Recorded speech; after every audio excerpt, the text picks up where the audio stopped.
lives, and the participants in today's event will be representative of that, including those from the consumer electronics industry like Apple and Microsoft, the automotive and trucking industry, including General Motors, Daimler, and BMW, and firms that support agricultural and infrastructure equipment. The semiconductor shortage has been top of mind for the president since he took office. But we also know we must also rely on the industry to take steps to minimize the impact the shortage is having on U.S. workers and consumers, including providing greater transparency. We will continue to work with Congress to fund longer-term solutions, something we've been working hard on to expand and strengthen domestic manufacturing capacity for chips and strengthen the federal capacity to address supply chain resiliency. And we're also working with partners and allies to minimize the impact disruptions overseas have on the U.S. economy. Here we've been working with foreign governments in Southeast Asia and elsewhere to keep critical factories up and running while taking appropriate COVID precautions to support the local public health response and worker safety. Why don't you kick us off? Thanks, Jen. Two questions, both on budget. One, Senator Schumer, as Speaker Pelosi came out and said they have agreement with the White House on a menu of options to pay for the agenda. Senator Manchin, Senator Sanders have indicated they don't know what's on that menu. Can you give us some details about what is on that menu and maybe like a rough range, maybe specific options, anything that shows that this is progress? Well, first, Josh, we certainly think it's progress, and it builds on the president's meetings he had yesterday with leadership, with moderates, with progressives to talk about the path forward in an effort to unify members of the Democratic Party and caucus around our shared objective of lowering costs for Americans and making the tax code more fair. As Leader Schumer saw, I know you followed it closely, but for others, as Leader Schumer said, I should say, he conveyed what has been agreed to is a menu of options that will pay for whatever the agreement on the investment may look like. And so it's a menu of revenue raisers. Now, I think as you may understand, it's important to have those discussions with the range of important leaders, including Senator Sinema, Senator Manchin, a range of members, about what those menu of options of revenue raisers look like. That's exactly the process that's going to happen over the short term. So I'm going to let that play out before I detail more from here. I would otherwise point you to Leader Schumer's office. Okay. Secondly, I know you don't want to negotiate from the podium. I typically try not to. Exactly. But are there any items where there is unity among Democratic lawmakers in the White House, like with regard to the child tax credit, universal pre-K? Is there anything where you can say, we have agreement that we want these programs at this level? Well, I think what's important to note here, and you gave me an opportunity to do this, is there is broad unity about the importance of, again, lowering costs for Americans, whether it's child care, elder care, the cost of college, cost of pre-K. That's all part of the discussion. Child tax credit. There's broad agreement that we need to do more to address the climate crisis. There's extensive proposals both in the infrastructure package as well as in the reconciliation package. A big part of what we're talking about here, which is not a secret to all of you, are the size of the package, right? There are a range of different viewpoints on that. That's part of what the discussion is, and that will certainly impact as we look toward how we're going to unify moving forward. Go ahead. Thanks. So following up, I want a few follow-ups on the budget. I'll ask about Haiti too. So am I hearing you say that the White House at this point is okay with any of the financing options that are still on the menu? Well, our bar has always been from the beginning nothing that would raise taxes on anyone making less than $400,000 a year, and certainly we wouldn't support anything that would. But this again is a menu and a range of options. It's an important step forward, a sign of progress, but there's no question there's a lot of work ahead that will proceed over the rest of the day and the days ahead. But the president has greenlit all the choices on the menu we're talking about. Again, yes, but it's a range of options, and the next step is to have a discussion with a range of members about the path forward. And then on Haiti, we saw the U.S. Special Envoy, Daniel Foote, resigning. He had strong words. He said he would not be associated with the United States' inhumane, counterproductive decision to deport thousands of Haitian refugees. Why would DHS go ahead with a plan against the Special Envoy's advice? Well, let's take a step back here for a moment. I would also first note that the State Department put out a statement on his resignation. He was obviously an employee of the State Department and, of course, of the administration. First, I would note there have been multiple senior-level policy conversations on Haiti where all proposals, including those led by Special Envoy Foote, were fully considered in a rigorous policy process. There are disagreements in these policy processes. That the president welcomes that, the Secretary of State welcomes that. That's certainly a part of having discussions and having robust discussions about the best path forward for difficult circumstances. Some of those proposals were harmful to our commitment to the promotion of democracy in Haiti. I'm not going to detail that further. I will let the State Department do that should they choose to. But I would note that Special Envoy Foote had ample opportunity to raise concerns about migration during his tenure. He never once did so. Now, that wasn't his purview. His purview was, of course, being the special envoy on the ground. His positions were, and his views were put forward. They were valued. They were heard. Different policy decisions were made in some circumstances. But it's not just him. We've heard from Democrats on Capitol Hill, too, who say they're really against these mass deportations. The White House still stands behind the mass deportations. You still view them as humane? First of all, they're not deportations. People are not coming into the country through legal methods. And again, our policy process has continued to be the same with Haiti as it is for anybody coming through for the irregular migration across our border. I'd note, as I did yesterday, that as we've applied our border restrictions, as we've applied our immigration policies, there were more than 90,000 people who departed the country, who attempted to cross our border in the month of August. That was even before we saw the horrible photos that we saw of people gathering under the bridge. There is a process that is in place as people, whether they're coming from Haiti or any part of the world, goes through. Go ahead. But Jen, we haven't yet heard recently from President Biden specifically about these images on the border. You have described him as saying that they're horrible, but what does he believe of the comparisons being made between his administration and the Trump administration? We saw Congresswoman Maxine Waters just today saying this is Trump's policy. Several other Democrats are saying this looks like the previous administration. What does he think of those comments? Well, what our role is, and what the president has asked his outreach team, members of his national security team, Homeland Security team to do, is to explain clearly what our policy is and what our policy is not. We could not see it as any more different from the policy of the prior administration, which the president feels, we all feel, was inhumane, immoral, ineffective, wasn't operationally working, and because of the dysfunction of it, we have led to a very broken system that we're dealing with today. So what he has asked all of us to convey clearly to people who are understandably have questions, are passionate, are concerned, as we are about the images that we have seen, is one, we feel those images are horrible and horrific. There is an investigation the president certainly supports, overseen by the Department of Homeland Security, which he has conveyed will happen quickly. I can also convey to you that the secretary also conveyed to civil rights leaders earlier this morning that we would no longer be using horses in Del Rio. So that is something, a policy change that has been made in response. But separately, all related, it's also important for people to understand what our process and our immigration process is and what the steps are that are taken. We are still under Title 42 because we are in a global pandemic. So we are still operationalizing that. If people are not expelled under that, then there are a range of options. Either they are put into an alternative to detention where biometric data is required, they are required to they are given a notice to appear, or they are put in an ICE facility. This is the process that is ongoing and has happened for every other migrant who has attempted to come irregularly across the border. If I could ask one follow-up on the budget. What is it about the nearly 5 hours of meetings yesterday that gives President Biden hope?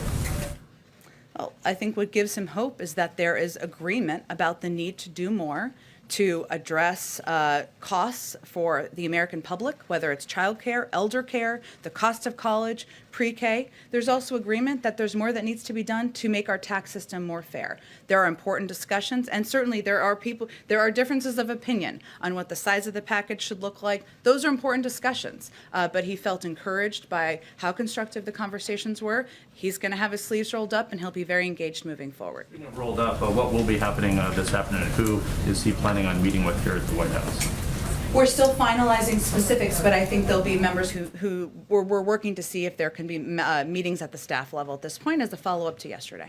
At the staff level, but the president will not be meeting with lawmakers today.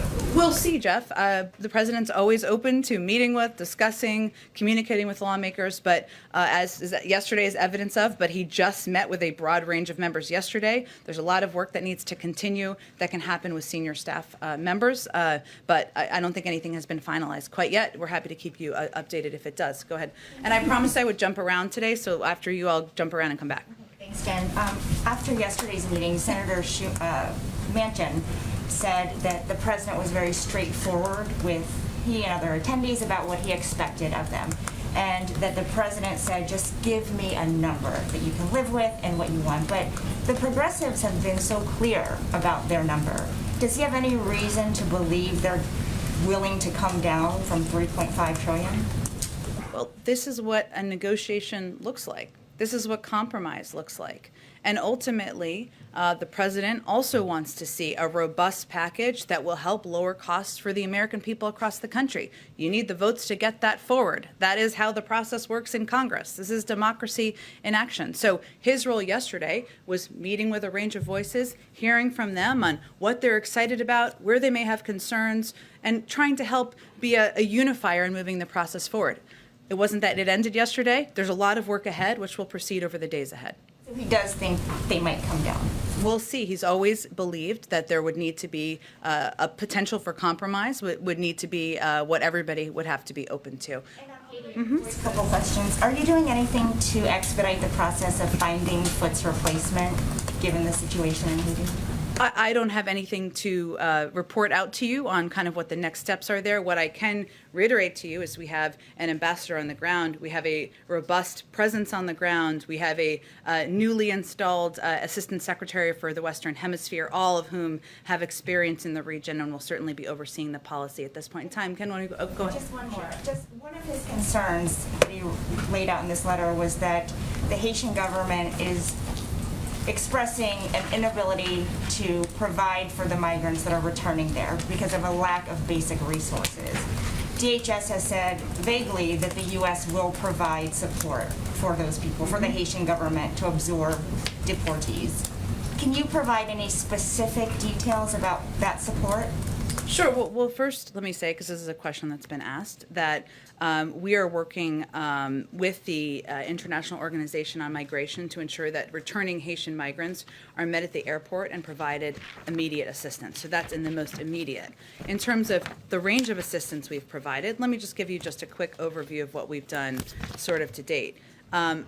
U.S. agencies led by USAID recently provided an additional $32 million in new assistance to support earthquake response efforts and humanitarian relief. This funding builds on the USAID disaster assistance response teams. In January, we announced $75.5 million in bilateral development and health assistance for a wide range of issues for Haiti that we're still working with them, of course, on to deploy. That's a large amount of money. So I would say we're continuing to provide a range of assistance, but the recent $32 million is in response to the earthquake that happened over the summer. Go ahead, Ken.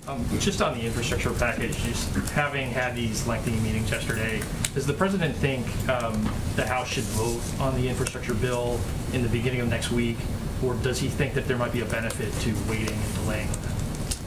The president's going to work closely with leadership to determine what the next best steps are. He also may need Republican votes. Does he intend to bring House Republicans over to talk about infrastructure in the next few days? We're really deciding day by day on what can be most helpful and constructive to moving his agenda forward, which includes each of these pieces of legislation. So right now, I don't have anything on the books, but we're again deciding day by day. Go ahead. We're about a week away from the end of the fiscal year, and we understand that today's the day that the administration is going to instruct agencies to develop contingency plans for a funding lapse. I want to ask specifically about agencies within HHS, the CDC and the FDA. Years ago, in 2013, when there was a government shutdown, Tom Frieden, who then led the CDC, described that period of time as one of the worst in his tenure at the agency. 8,000 CDC staffers, he said, were furloughed. Do you expect a similar dynamic to play out if there's a shutdown this year in this pandemic, or will there be different instructions to those critical agencies now? Well, we are taking every step we can to mitigate the impacts of a potential shutdown on our pandemic response, economic recovery, or other priorities. The fact is, shutdowns are incredibly costly, disruptive, and damaging. Direct public health efforts can generally proceed during a shutdown because they're exempt, and that is certainly our intention. And large swaths of the federal government coming to a screeching halt would certainly not be beneficial to pandemic response. But we are doing everything we can to mitigate. I'd also say on the first part of your question, it's consistent with long-standing practice across many administrations for OMB to simply remind agency senior staff of the need to review and update orderly shutdown plans. This is not formal guidance being given. It's just a reminder we're 7 days out and we need to be prepared, of course, in any event of any contingency. So we see this as a routine step and one just to be prepared in any event of what could happen. Theoretical, but would the administration be in support of, let's just say, a cutout, a CR, just for Health and Human Services or other departments that are critical to the pandemic response? I don't think I'm going to speak to that, Steve. Our objective here, there is a CR that passed. There's a debt limit that passed, raising the debt limit that passed the House. The Senate can ask to raise both of them and to ensure there's funding for a range of government programs. Go ahead, and then I'll go, and then I'll jump more to the back. Go ahead. My first question is on Haiti, and then I have sort of a bigger Sure. picture question around that. But should the administration have been more prepared for these people to come, given the political unrest there this summer, then the earthquake in mid-August, given how conditions were on the ground there even before all of that? And then kind of a second part of it is that the Border Patrol Union has been saying that they had some warnings within the administration as early as June that they were expecting an influx, not of Haitians, but of other migrants to Del Rio, and that they needed more resources there. So did the administration not act on those things? Were those not widely disseminated concerns? And then, just kind of on the conditions in Haiti, like, couldn't the administration have expected that refugees were going to show up somewhere in these weeks? Well, there's a range of factors here. It's hard to really gauge what percentage, or I can't attribute at this point what percentage each of those factors are. Obviously, there are challenging circumstances on the ground in Haiti with the government unrest, with the earthquake. There are also a number of smugglers who are taking advantage of this, and we've seen that over the course of the last couple of weeks. Certainly, we're aware of that reality. We've seen that as in other parts of Central America as well. But that's something that we have no doubt has contributed to a rapid influx of people who were told that they could come into the country and everything would be fine, when clearly it's not. So all we can focus on at this point is what steps we're taking now to ensure there is an orderly and humane process, to ensure that people who are there are treated with dignity, that they're going through a process of being considered for the range of options, and that's what our focus is on at this point in time. Sort of related things or not. President Biden ran on a promise to use government to help people and that he would be able to wield the powers of government effectively. But we've seen on a range of issues, whether it's the pandemic, immigration, Afghanistan, some missteps or places where the government trying to do its best hasn't necessarily been good enough. So what do you say to a voter who might be saying, I thought Biden was going to know how to run this government, but now we're looking at a potential government shutdown in a week and a default on U.S. debt? I would say that every president is elected to weather storms and navigate crises, and they come to every presidency. And if you look at all of the things that you loaded into that question, all issues that are happening, of course, currently, the president has been clear that he wanted to end a 20-year war in Afghanistan. He did exactly that. That's something I would say the American public broadly supports. We've certainly acknowledged that there are aspects, of course, of how it was handled or how all of the events transpired that were not what we had planned for. I would say on other issues, we are doing everything we can to prevent a government shutdown and planning to prevent the impact that we've seen in the past that has been quite devastating on different components of government. We're right now in the midst of trying to get a historic package that's going to address a lot of issues the American people care about across the finish line. And making policy is messy, so we're right in the middle of that. So I would say to anyone who feels that way, we're in the middle of navigating and weathering storms and dealing with crises. That's what a president should do. That's what an administration should do. We're not going to shy away from that, and that's what people were elected him to get through. Go ahead.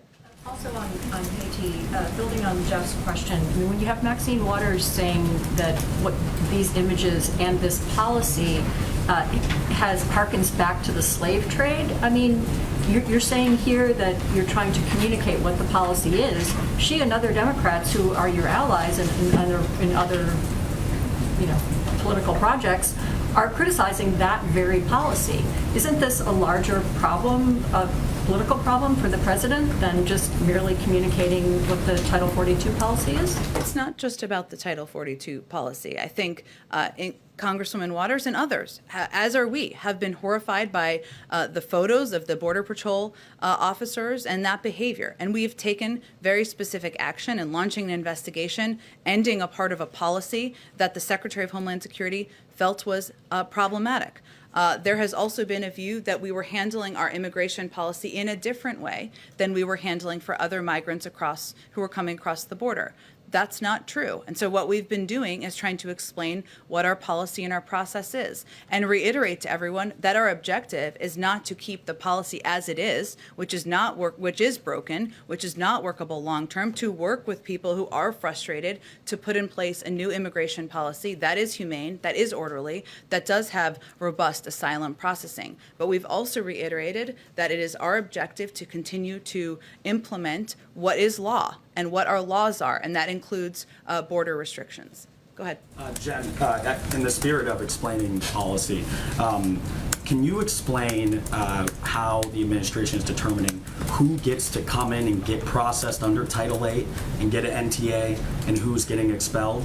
On-the-ground reporting suggests that it's based off demographic, not racial demographic, but if you come in as a family, single adult, what have you. How is Border Patrol determining right now who actually gets to stay in and get processed and who gets expelled under Title 42? Sure. So across the border, including in the Del Rio sector, we continue to enforce Title 42. Families and single adults are typically expelled under this CDC directive when possible.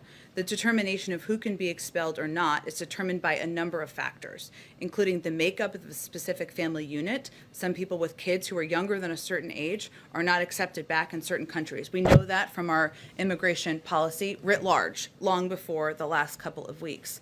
And agreements with the country of origin, and as well as agreements with the country of origin or last residence. As you know, and as all of you have reported, this is not just a case of everyone coming directly from Haiti. People are coming from different countries, some where they have lived for periods of time. Family units are different, and so each is made on a case-by-case basis. Another determining factor is detention capacity, both within ICE and CPB. And so, as we have stated, those who cannot be expelled are placed into removal proceedings and issued a notice to appear, or when capacity issues and processing backlogs arise, they may be processed via an alternate means, which requires them to report to an ICE office to commence the next steps in their immigration proceedings. That's how the process works. DHS thus far has not given data on, specifically in Del Rio, of those who have been processed under Title VIII and those who have been processed under Title 42. Is there any breakdown that you can provide on that? I think they did provide yesterday, and I think they're going to be providing regular updates, and certainly this is something that is under their purview, as you noted, that the department has conducted 2 repatriation flights yesterday. I'm just going to give you a little more information than you asked for, but just so everybody has it, with a total of 318 Haitian nationals on board. These flights will continue since Sunday, September 19th. 12 repatriation flights have left the United States. 1,401 Haitian nationals have been returned to Haiti. 3,206 Haitian nationals have been moved removed from the Del Rio camp to CBP custody or to other sectors of the United States border to either be expelled via Title 42 if possible or placed into removal proceedings. Sometimes it requires a discussion in order to determine the path forward. Then, therefore, there remain less than 5,000 migrants in the Del Rio sector. Can I ask about police reform as well? Obviously, reports that those talks are dead. What's the White House strategy now moving forward to try and rein in police departments? And I know that the readout yesterday mentioned working with Democrats both in the House and the Senate. But what's the strategy also for the White House to work with Republicans as well, who did ask for more concessions when it came to these negotiations? Well, I spoke to this quite a bit yesterday, but I'm happy to speak to it again. Part of our objective is to communicate and work with a range of members, activists, and others who've been involved in pressing for reform, something the president strongly supports. That includes the consideration of executive action and certainly includes considering whether there is a path forward legislatively. Obviously, we just saw those talks break down just yesterday, so those engagements need to resume, but those are really the next steps in the process. Karen, go ahead. Thanks. Getting back to the Monday potential vote on infrastructure, you had said in response to Ken's question that the president's working closely with leadership to determine what the next best steps are. But what has he indicated he thinks the next best steps are? Is he looking at Monday as a hard deadline, or would he be okay with that vote being delayed by a couple of weeks? Again, he is somebody who has been through this process quite a few times before, and he is going to work in close consultation with leadership. That's when the vote is scheduled. We don't have any information to suggest that has changed, but our focus right now, and really his focus, is on finding common ground, working together to unify the caucus and the party around a path forward. And to follow up on that, and what you had said earlier about there's a lot of work that still needs to be done, and the president sees himself as a unifier in this process moving forward, does he feel that he has to sit down in the same room with the moderates and the progressives? Yesterday the meetings were separate. You explained why, but does he think he needs to have all of those stakeholders together to actually move this process forward? We're going to determine day by day what the right next steps are. So yesterday he had meetings with a range of voices, some who had different points of view. That's part of who we are as a Democratic Party, part of democracy, and we'll determine day by day what the best next steps are. Today I think it's follow-up on a staff level. Kind of like a middleman then, if he's hearing from the moderates and then passing that on to the progressives. He's not the only, they're talking to each other as well. So this is just his role in hearing from all of them and playing a role that he can to unify points of view and find the next best paths forward. Go ahead, Yamiche. Hi, thanks, Jen. A couple of questions on Haiti. The first is the president has often used his bully pulpit during the most important times in his administration. Why is he not using that bully pulpit to speak out forcefully himself on the treatment of patients? I would say, Yamiche, certainly I've represented to you all his point of view. His point of view is also reflected in the actions that have been taken through the administration, including the investigation, including the change in policy. The Secretary of Homeland Security oversees these efforts and has been quite outspoken and quite visible on what steps we should take moving forward. And he certainly may still speak to it. Obviously, there's a lot of events happening here, including the UN General Assembly, COVID, and others, and I wouldn't rule that out. And just to say, respectfully, I just have a couple more questions. Everyone else got Sure. questions in. Respectfully, I understand that you are the spokesperson for the president. These are images that are traumatizing Haitian Americans that he promised to treat respectfully and with humanity. Why isn't the president telling people himself these images that people say look like slavery are wrong? Me as president, I as president, condemn them. How is he not doing that? Why is he not doing that? What are people supposed to take away from the fact that he's not at the bully pulpit himself talking about these images?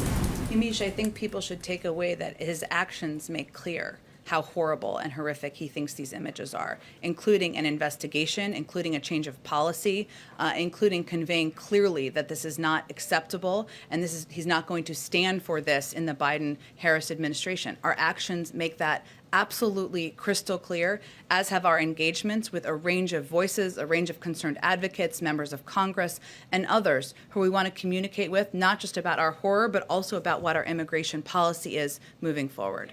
Also said in his letter, he called the U.S. policy inhumane, deeply flawed.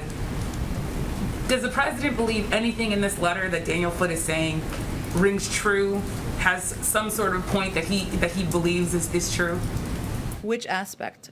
He called the policy toward Haiti inhumane.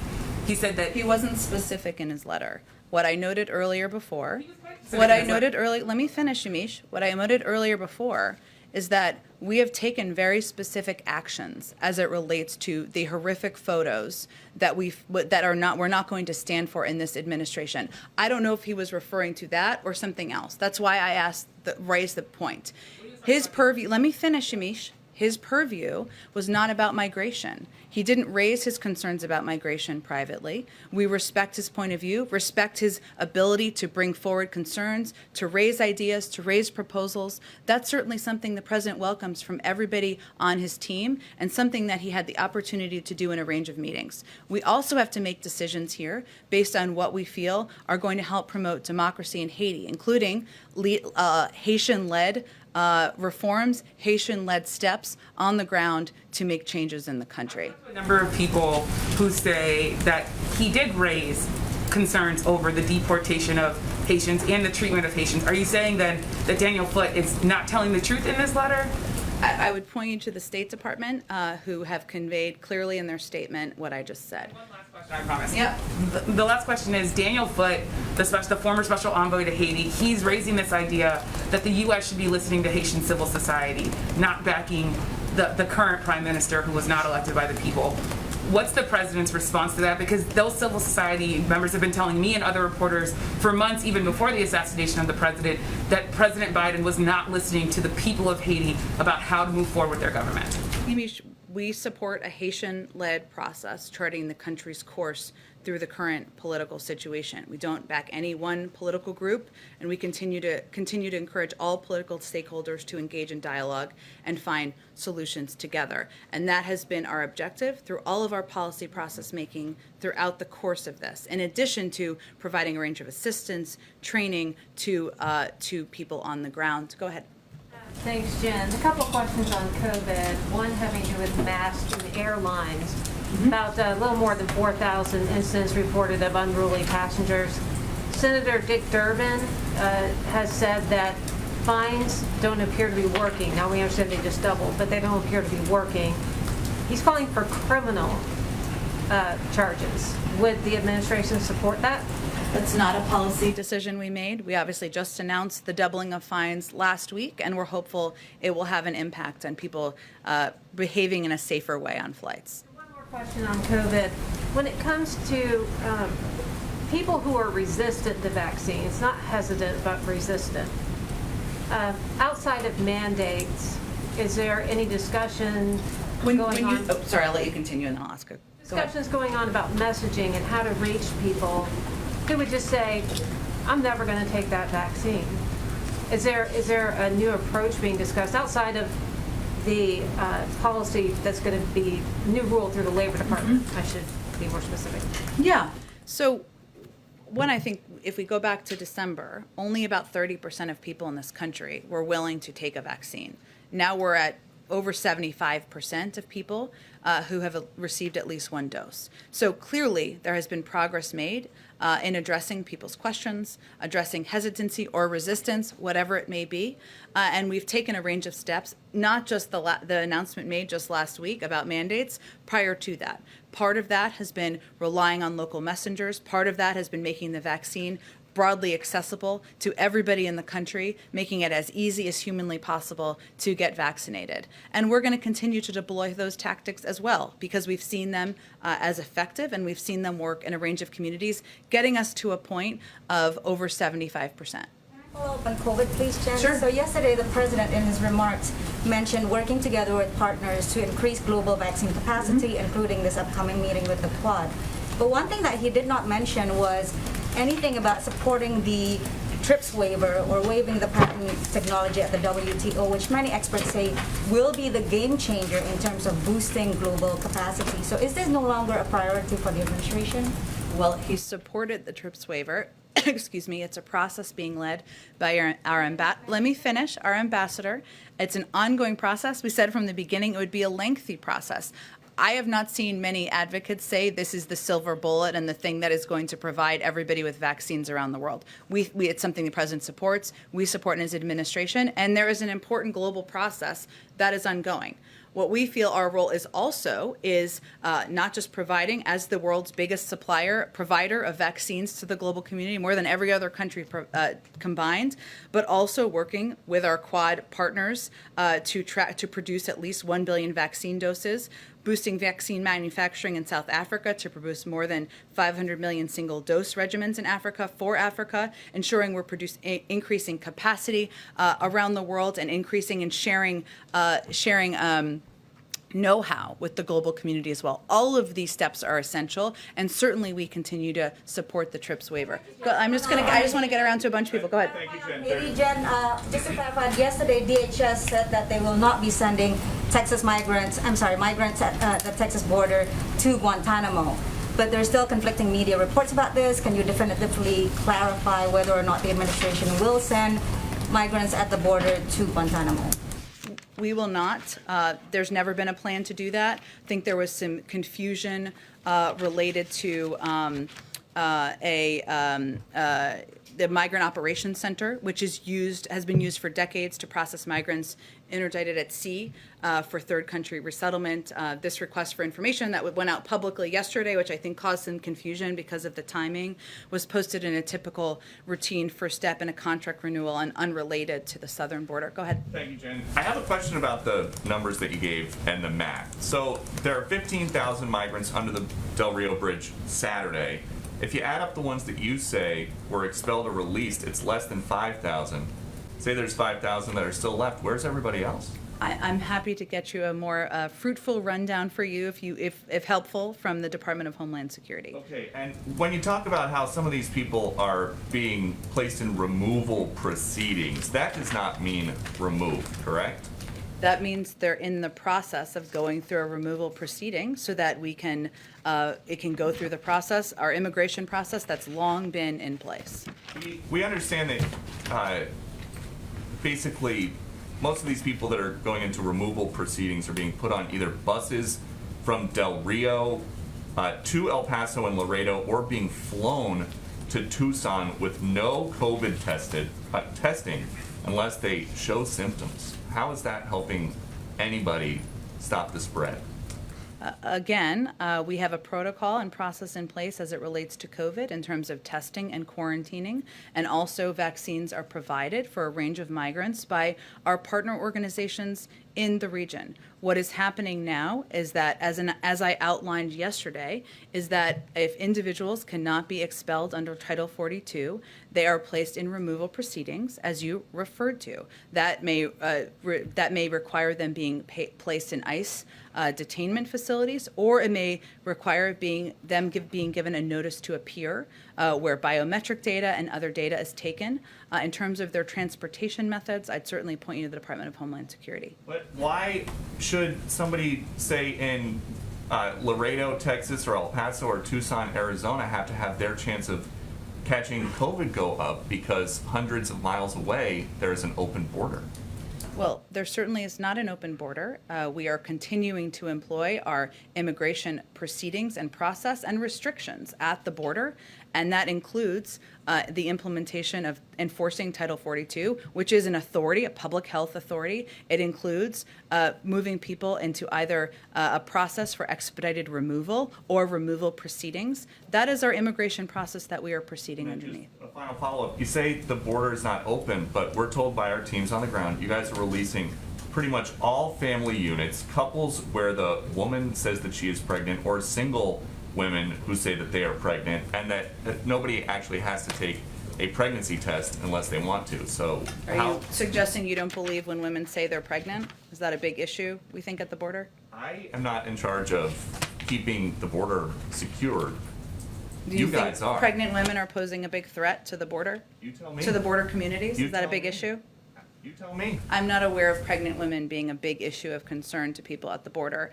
What I will note for you, Peter, is that, as I said earlier, there is a process if people cannot be expelled under Title 42 for a range of reasons. Some of that is because countries they came from or other countries, including Mexico, may not be accepting families with children under the age of 7. They are placed in removal proceedings. Those removal proceedings require them to either go to a detention facility or require them to go get a notice to appear, and including providing their biometric data and otherwise, so that they can be, we can ensure we know where they are, and we can ensure we know when they're going to come back. So that's what the process is. If there's a big outrage about pregnant women, I'm not tracking it. The issue is not about pregnant women. The issue is the border open or is the border closed? Because my understanding is that a lot of this is happening on this side of the border. I think you know the answer to that question, and I just conveyed clearly that we're implementing our border restrictions, including Title 42, including making clear that people who are coming through irregular migration, this is not the time to come, and they will be placed in removal proceedings. Go ahead. Hi, Jen. Yesterday, Minority Leader McConnell and Senator Scott held a news conference in which they essentially argued Democrats control the White House and both chambers of Congress, so it's completely on them to raise the debt ceiling.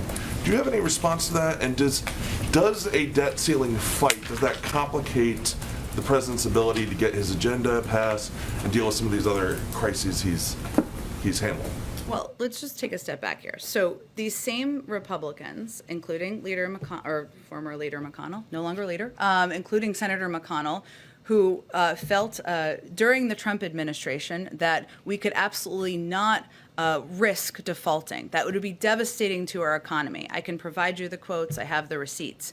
He, at the same time, feels that way, or they all feel that way, but they are refusing to vote to increase the debt limit. So what are we doing here exactly? They are playing with the faith and credit of the United States Treasury. This is not a game to the president. This is our economy. This is not about partisanship. This is about doing what has been done 80 times in the past and raising the debt limit, including 3 times under the last administration, even after $2 trillion in Trump tax cuts that were unpaid for were passed. So that's my comment on that. What was the other piece of your question? Does that complicate your bill? If you have to have a debt ceiling fight, and we're going to have the economic turmoil that those fights bring on, does that complicate the ability to get some of the other things that you're working on done, reconciliation package, dealing with COVID-19, dealing with border, all of these things? Sure. Well, I would say in terms of the legislative agenda, our ideal would be for the Senate to vote and pass the CR that included raising the debt limit that the House passed earlier this week. Let's move on. Let's do what we've done 80 times in the past. Let's ensure that people can have confidence in the faith and credit of the United States. That would be our preference. So certainly spending time on that, having people worry about whether the government shut down, which we're working to prevent, having people, businesses, economic experts, the American people worry about the debt limit, that's not our ideal. We think we should be able to avoid that, and certainly that would allow more time to move on with the rest of the agenda, whether it's confirming nominees, getting the rest of the agenda passed, whatever it may be. And then one question on the border. You mentioned yesterday that the agents involved in the videos, they've been placed on administrative leave. You've laid out the policy changes. What repercussions, though, once an investigation is completed, could those agents face if it's determined that they had committed wrongdoing? Would they be fired? Would there be transferred? Can you just talk about some of the repercussions that after we get past the leave and the investigation? Sure. Well, the Secretary of Homeland Security made clear he wants that investigation to be completed by next week, and part of that process will be determining what happens on a personnel level, also on a policy level, even though he conveyed today one of the policy steps that will be taken. So I'm not going to get ahead of that process. That's why the process is in place, and I'm sure once it's completed, we'll have more to say. Go ahead. Thank you, Jen. Help us figure out something about the travel restrictions. So, okay. Starting in the beginning of November, people from 33 countries, for instance, Iran, where 15% of the population is fully vaccinated, or Brazil, 39%, India, 15%. And then we look at Canada, 71% of people are fully vaccinated, and still the border will remain closed. So obviously, it's not a... People can fly from Canada, right? Yes, but they can't drive through the border. I mean, it's not easy to drive from Iran or from Europe. That's true. It's much easier from Canada. Fair point. 71% of the people are fully vaccinated, so it's not a health decision. Because if it was, we would, I mean, Canada is within the first 15 country most fully vaccinated in the world. So it's not health decisions. Land restrictions, which as you know, have been renewed through I think about October 21st, but we're continuing to evaluate and make policy decisions. I would say that it is a health decision by requiring vaccinations, and we wanted to do it in a way that was equitable. So people who are vaccinated, no matter which country they're coming from, obviously they need visas and the proper documentation, et cetera, they would be able to come to the United States through that. Land restrictions, I don't have an update for you on where that stands beyond it's been extended. We're continuing to consider additional steps. And what kind of an impact? Okay, thanks everyone.